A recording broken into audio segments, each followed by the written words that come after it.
welcome back sa ating channel. So ito yung mga order ngayon. Kita nyo rin yung mga sizes na pinapadala namin. So ito yung UK Soles. So medyo medium na yung mga UK Soles ngayon, no? Kung gusto nyo medyo malaki, Trebs Dracula ang malaki ngayon. Ano pa bang malaki? Ayan, ito yung Lagrus. Medyo malaki yung Lagrus. Medium size and good size rin ang SD Kronos. Kanya naman talagang size niyan. Tapos Polish Dracula, yan ang malaki. Ano pa ba? Phalanx, may mga malalaki pa rin. Ayan yung Phalanx. Kaya sabi ko nga sa inyo, medyo medium size na tong UK Soles natin. Maganda pa rin naman. Pero kung ako sa inyo, kung mga beginner, gusto nyo malaki agad, Trebs Dracula na kayo. Lalo na yung mga mother plant. Mas malalaki yung mother plant. Tapos Black Star Seedling, kahit seedling yan, malaki pa rin. Diba? Malaki pa rin. Yung mga nauna nga, lalaki nga na naibigay ko pa sa kanila. Seedling size lang yan. Tapos ito yung Clone 5. Ito Clone 5, okay rin to. Kung gusto nyo. At ito malaki rin ngayon, reverse trap. Ayan, hindi ako nagbibigay ng maliit sa reverse trap. Ang dami kong malalaki niya. So, Maroon Monster, medium size. Good na rin na pang out. No, tapos ito yung size ng Sunrise ngayon. Hindi naman maliit, hindi rin ganun kalaki. Sakto lang, maganda pa rin, di ba? Oh. Ayan ang Sunrise ngayon. Marami tayong Sunrise. Tapos Bristle to Text Dentate. Ayan. Saktuhan lang, di ba? Rin, medium size. Etong Holland, bumabawi, lumalaki na naman. Pag di nyo inagapan, lalaki na naman to dito. Eh, okay lang rin naman, di ba? Bilhin nyo pag malaki na. Pero malalaki rin ang Holland natin ngayon. Pero alam nyo ba, seedling size rin yan. Ganyang kalalaki. Malalaki kaya ang Holland. Parang maliit lang ng konti dyan sa Black Star. Pero ang pinakamalaki kasi dito ngayon ay Black Star, no? Ito naman yung Plama. CB Plama. Ayan. Good size na rin yan.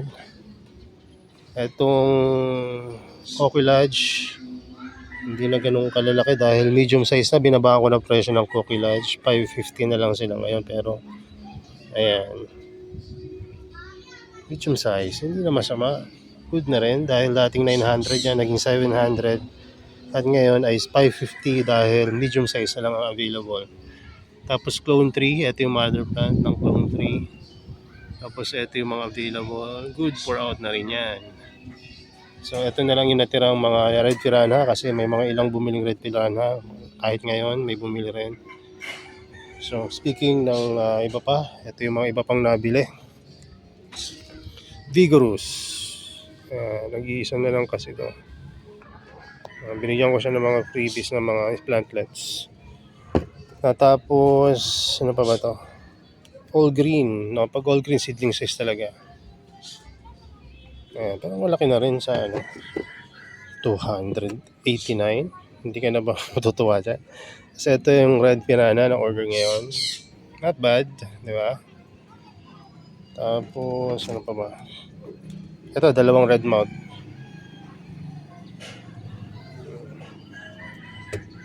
So ito. Diba? Makita nyo ilang plantlets ng Adelaide, Kasi karaniwan na nabili na ito. Pag red mouth, yung mga typical, karaniwan yan baguhan. So, ma-appreciate nila yung mga Adelaide natin. So, ito naman yung bumili. Padala to sa Mindanao. So, Cebu yata, Cebu, sorry. So, ito ay Pingicula primuliflora. So, dahil 4 lang yung binili niya, binigyan ko na siya ng additional 2 pa. Dahil hindi ganun kalaki yung thing ngayon, medium size. Pero fully outdoor na yan. So, ayan ang mga order ngayon.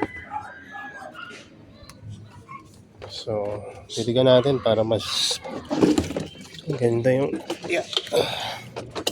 maganda yung lagay nila.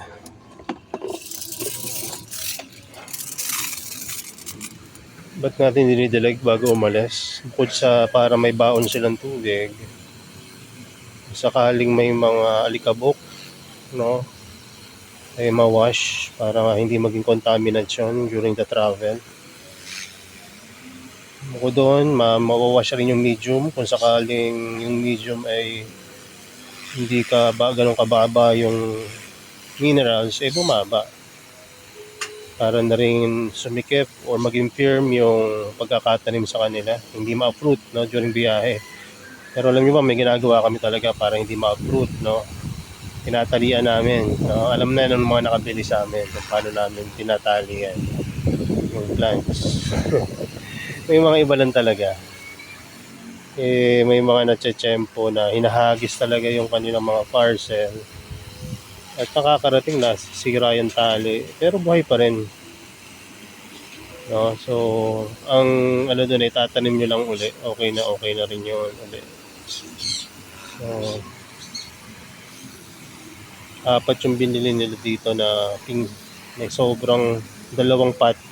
Yung isang pot nga dito ay may anak pa. Ayan. Okay. Ngayon na okay na yan. Ililim natin ng konti. So, ito yung mga pantatakip natin. So, pwede nyo rin gamitin yan as paso, no? Pagka na-receive nyo. Tapos, kaya may mga piso yan minsan, no? Yung mga bumibili, kung hindi nyo pa alam, pero iba alam na nila to. Kaya nilalagyan ng coin sa tabi or any object na common sa ating paningin, no? Ay para magkaroon ng reference or size reference. Para pagka-receive ng plant, hindi naman magugulat dahil ang Venus flytrap ay hindi naman kasing laki ng gumamela. Ang Venus flytrap ay maliliit lang na halaman. Ang pinakamalaki nga dito sa growing area, para kung sa tingin sa gaano ba kalaki yung pinakamalaki mailalaki na ito. Ganito kalaki. Pwedeng lumaki pa dyan ng konti, pero usually ganyan lang kalaki. Ayan, ganyan lang. Ito malaki. Ganyan lang kalalaki yung mga Venus flytrap. So, may mga iba lang na mother plant na mas malaki pa. So, mas lalaki yan pagka inalagaan. Gano'ng katagal, sir? Mula dito, halimbawa. Mula dito sa halaman na to papunta dito. Siguro it will take several months, up to a year, no, bago niya ma-achieve yan. Pero kung from seeds, ibang usapan yon. 2 to 5 years or more, no, bago sila lumaki pagkaling sa seed. So, lalo na kung red cultivar, di ba? So, ayun yung mga order ngayon sa ating Shopee store. At pagkas oras na naman ako matatapos magpasunet ay mag-pack, no, ng order. Pagkatapos nun ano tayo dito, babalik tayo dito para mag-vlog, no, at turuan na rin kayo dun sa mga iba pang mga dapat yung kaharapin, no, ngayong panahon na to. Kasi karamihan ng issue ngayon sa pag-aalaga ay yung algae, peste, no, at yung iba may mga sakit, no. Alam niyo ba sa mga alaga natin, halaman, ay may mga sakit rin sila na parang mga infected sila ng virus or bacteria, fungus, 'di ba, sa kanilang mga plants. Hindi niyo malaman ngayon, perfect naman yung medium ko, okay naman yung tubig ko, pero bakit parang may sakit? Parang natutunaw sila. Ba't parang batik-batik sila ngayon? No? Pati new growth, sir, batik-batik. Ayun yung medyo mahirap. Dahil minsan, may mga unknown causes yan. Pero usually, nangyayari yan kapag sila ay nalagyan ng chemical. Sir, wala naman ako nilagay ng chemical. Wala nga, pero kung naulanan yan, hindi natin alam baka acid, kumbaga polluted yung rain noong time na yan. Kaya naiputan ng ibon. O kung ano man yung dahilan, di ba? Nangyayari yon. Pero ang ginagawa lang namin noon ay nire-repat namin, tapos tatanim namin ulit. Kaya namin siyang gumanda ulit hanggat makarecover siya. Nangyari na yun dati dito sa Trebs Dracula.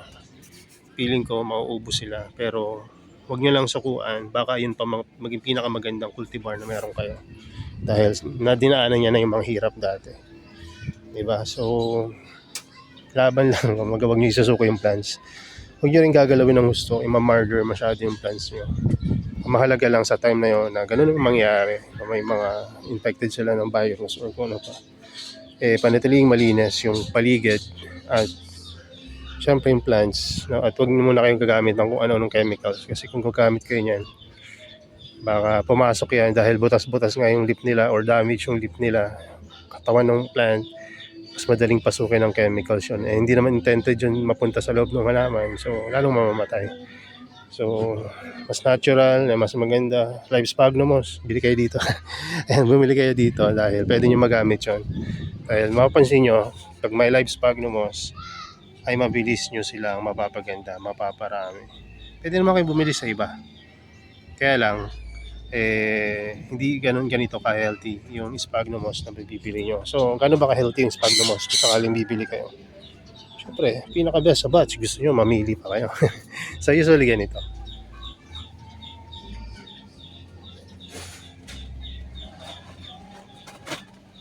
Ayan. May mga bumili na sa amin kahit sa malalayo. Hindi naman ito namamatay yung Sphagnumos. Dahil kahit sa lilim nga, buhay sila. Ayan. Marami tayong mga magagandang Sphagnumos ngayon na matitibay na. Diba? Tatanungin nyo magkano? 1,500 lang yan. Isang tray na. No, alam nyo ba yung isang tray na to kung gaano karaming heads yan? Thousands yan. 10,000s of heads ng Sphagnumos na itatanim namin isa-isa kung gusto namin i-propagate to. Pero ito yung nakatanim na. So ang gagawin nyo na lang dyan, na-harvestin nyo yung heads, iwan nyo yung mga part na mga ganitong parte. Pakita ko sa inyo kung paano ginagawa yung pagka-harvest ng heads at ginagamit natin sa halaman. So ganito, ito yung mga heads na pwede pa na-harvestin. So ito naman yung mga na-harvest na natin. So, after some time, tutubuan uli yan na panibagong heads. Kaya kakapal uli yan. Tulad na lang ng mga nandito. Tinutubuan na uli ng mga bagong heads. So, after some time, magiging ganito na uli sila. At pwede mo na uli silang maka-harvest. Itong ganito kalaki, pwede ko sa inyong i-out ng 2,500. Katumbas to na more than 2 trays ng tag 1,500. Diba? Sulit na. So, sabihin nyo lang at i-out natin yan ng 2.5 pero wala nakalagay doon na 2.5, no? Pero kung gusto nyo lang, willing akong ilabas yun na mas mura para discounted. Pero yung mga ganito, hindi ko talaga tatawaran. 1.5 talaga to kasi may kaltas na si Shopee dyan. Bukod doon, hindi madali. At yan, hindi ako gumawa nito mag-isa. 90% ng mga propagation dito, wife ko nag-propagate kasi mas matyaga siya sa akin. So, dati ako lang nagawa niyan pero nung natuto siya, mas magaling pala siya sa akin mag-propagate ng Sphagnum. Kaya ibigay sa kanya ang corona. So, ayan. So, malaki na tutulong na ang Live Sphagnumos.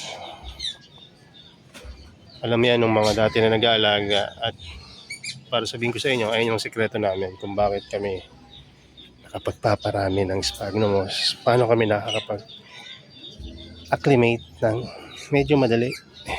Samantalang iba hirap na hirap. No, ng mga delikadong halaman na alagaan.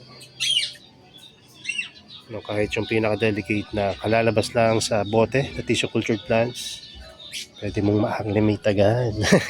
Gamit ng mga Live Sphagnumos. Tignan nyo yan. Ganyan ka-easy kapag may Live Sphagnumos. Pero syempre, ang Live Sphagnumos ay halaman din. Meaning, kailangan mo rin siyang alagaan. Kagandahan nito, kung pagsasabayin mo siyang alagaan sa mga carnivorous plant, pwede mo siyang maging indicator kung healthy na ba yung plants mo or hindi. Kung kailangan namang diligan ng plants mo or hindi pa. Dahil Sphagnumos, mas naunang mag-dry kesa sa mga plants mo. Kaya kung bubuhayin mo ang Sphagnumos mo, for sure mabubuhay mo rin yung mga carnivorous plant mo. Diba? So, alam nyo ba sa wild, no? Ito yung matagal ko nang sinasabi na observation, lalo na ng mga mas magaling sa atin mag-alaga, no? Mga scientists and mga nasa field talaga na nag-research ng mga carnivorous plants sa wild. No? Para mahanap nila yung mga carnivorous plants sa wild, ang hinahanap muna nila ay mga Sphagnumos patches o yung mga bug sa wild, no? Bug garden. Ano ba yung bug? Ayun yung mabasa at puro Sphagnumos na lugar. So pag nakakita sila noon, malamang meron dong mga carnivorous plant. Kaya dito sa atin sa Pilipinas, ang kaisa-isang pinagkukunan ng Sphagnumos ay meron ding mga carnivorous plant sa lugar na yon. Ang lugar na yon ay Mountain Province. Ayan. Pero syempre, iwasan natin yung pagkuha ng mga poach ng mga plants. Doon tayo kumuha sa mga may sariling farm ng sphagnums at sariling farm or matagal na nag-aalaga ng carnivorous plant. No? So, yun lamang. At God bless sa inyo. Bye-bye.